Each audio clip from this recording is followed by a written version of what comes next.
نور محمد صلى الله حسبي ربي جل الله ما في قلبي غير الله نور محمد صلى الله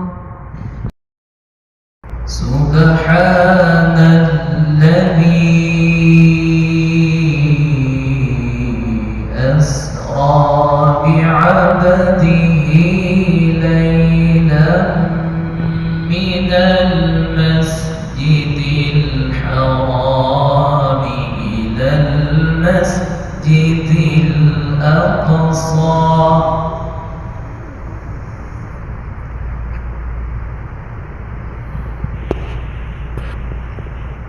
من المسجد الحرام إلى المسجد الأقصى الذي باركنا حوله لنريه من آياتنا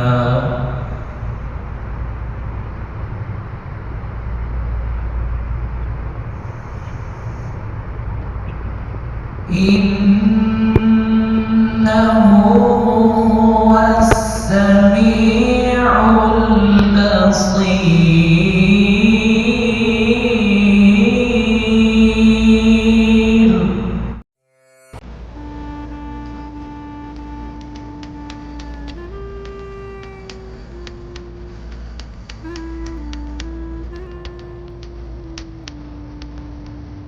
Untuk maklumat tuan-tuan dan puan-puan, pada jam 6.30 petang tadi telah bermulanya program sambutan Isra wal Mi'raj 1446 Hijrah dengan bacaan Al-Ma'surat, zikir rajab dan zikir munajat yang dipimpin oleh para imam dan bidang kita, serta bacaan Al-Quran secara bertaranum oleh qari jemputan kita, iaitu Qari Muhammad Fikri bin Muhammad Fahmi.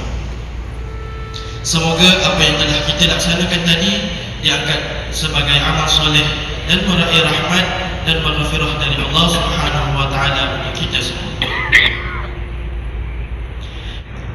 Jadi tanpa membuang masa lagi, marilah kita sama-sama mendengar dan menghayati ceramah perdana Isra wal Mi'raj 1446 Hijrah yang bakal disampaikan oleh pendakwah yang tidak asing lagi pada kita, yang juga merupakan mudir Pondok Al-Bushra sendiri, iaitu Tuan Al-Fadhil Ustaz Muhammad Fairuz bin Ahli Akbar.